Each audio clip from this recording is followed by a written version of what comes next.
reinando neste lugar.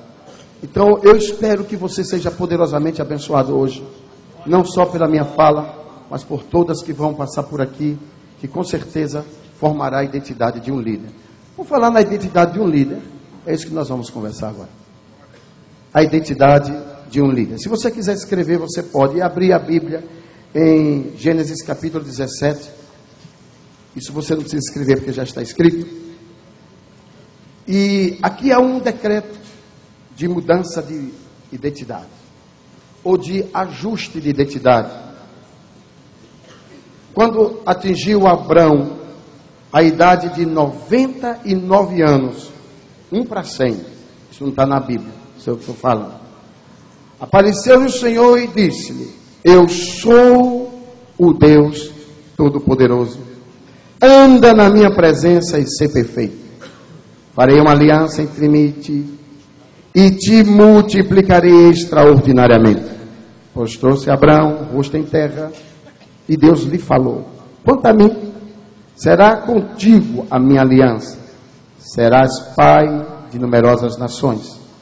Abrão já não será o teu nome, sim Abraão, porque por pai de numerosas nações te constituí.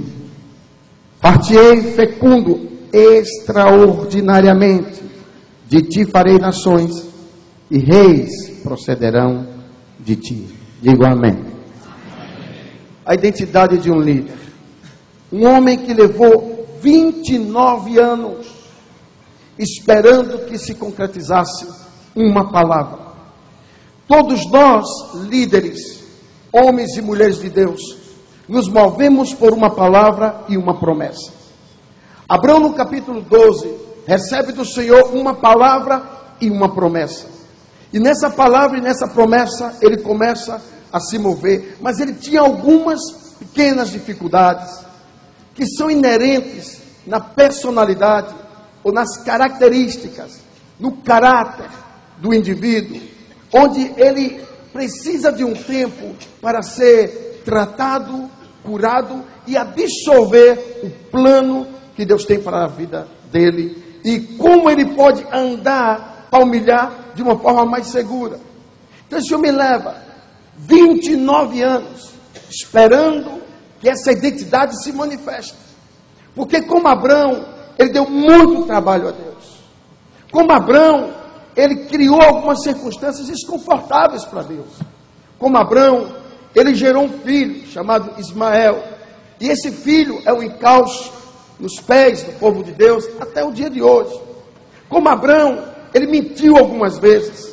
Ele disse que Sara não era sua esposa, quando Sara era sua esposa. Embora eu sei que dentro da nossa teologia nós vamos advogar para tentar defender, mas no capítulo 20 de Gênesis, Deus disse: este homem que disse que aquela mulher que está com ele é irmã, não é verdade. E Deus denuncia Abrão. Então Abrão tem algumas coisas no seu caráter que não são boas. Por isso que ele levou um longo tempo no deserto, porque deserto filtra caráter de homem de Deus. O deserto é necessário para plasmar em nós um caráter seguro. E se você entrou no deserto, meu filho, deixa eu lhe dizer algo: ele tem começo, mas ele tem fim. O deserto vai acabar em nome de Jesus, amém? Pode dar uma aplauso ao Senhor.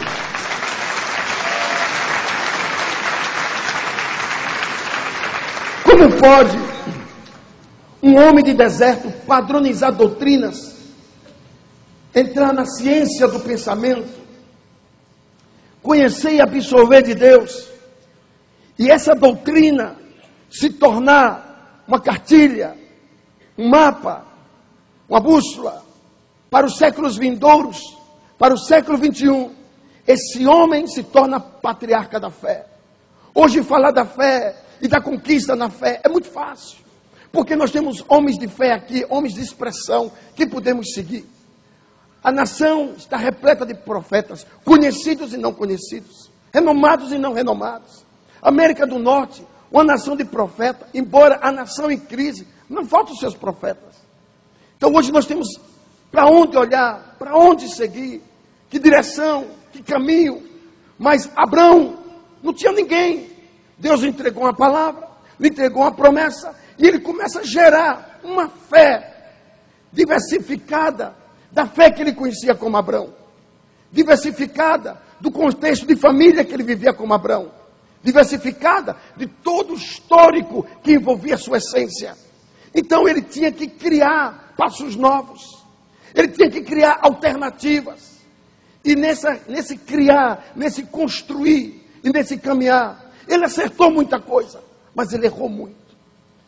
E por ele ter errado, ele passa por um processo de entendimento que a vida é constituída de arrependimentos e de oportunidades para mudanças. Deus sempre nos dá uma chance para mudar. Tem pessoas aqui que estão desistidas do ministério, que estão desacreditadas em si mesmas, que têm dificuldades de se relacionar em família e também com os seus discípulos ou na igreja local. Mas eu quero dizer para você que Deus tem um plano tremendo para a sua vida, uma formação de identidade. O que você está passando não se chama destruição de personalidade, mas construção de um novo tempo. E Deus vai construir uma bênção poderosa na sua vida, uma personalidade tremenda que você vai tocar essa geração, em nome do Senhor Jesus Cristo. Se isso é verdade, se expresse com um aplauso e um grito de júbilo ao Senhor, porque Ele vai mudar a nossa história e Ele vai construir a nossa história. Mas não é qualquer pessoa que tem a capacidade assimilativa e tem a paciência de esperar 29 anos para que uma bênção se materializasse. Abrão, levou aproximadamente 13 anos, um bar mitzvah, só de expectativa de Ismael para frente, esperando de Deus uma resposta, esperando de Deus a bênção pelo útero legítimo, esperando de Deus que se completasse aquela promessa por aquela palavra liberada. Então aquele homem, já com 99 anos de idade, sabendo que foi chamado com 75 anos, ainda Abrão, com essas dificuldades, nuances que nós apontamos, ele começa a entender que ou ele morre, ou Deus inicia algo novo. Ou ele morre, ou Deus muda o seu plano de vida. Ou ele morre, ou Deus se apressa para que a promessa se cumpra. Então, nós vamos encontrar em Abrão tantos planos frustrados, tanto de sabores. E quando Deus chega para ele, que ele faz a promessa, ele tinha que pagar duas dívidas. Ele tinha que pagar a dívida de Adão até Noé. Ele tinha que pagar a dívida de Noé até a geração dele. Então era um homem que, quando ouviu o histórico, que começou a promessa em Gênesis 12, eu te farei uma bênção, eu vou engrandecer o teu nome, mas tem um detalhe nisso tudo: você será restaurador de família. A sua missão, o seu legado é restaurar a família. E essa missão e esse legado nosso também não é ser só família modelo, mas é restaurar as famílias. Somos restauradores de família, porque a bênção de Abraão, se nós somos filhos de Abraão, o legado é esse: as famílias que passarem por nós serão poderosamente abençoadas. Uma mudança radical, Deus fazendo algo novo. E este homem olha que Adão e Eva não cumpriram aquele legado de deixar uma geração e uma descendência marcada com a presença de Deus.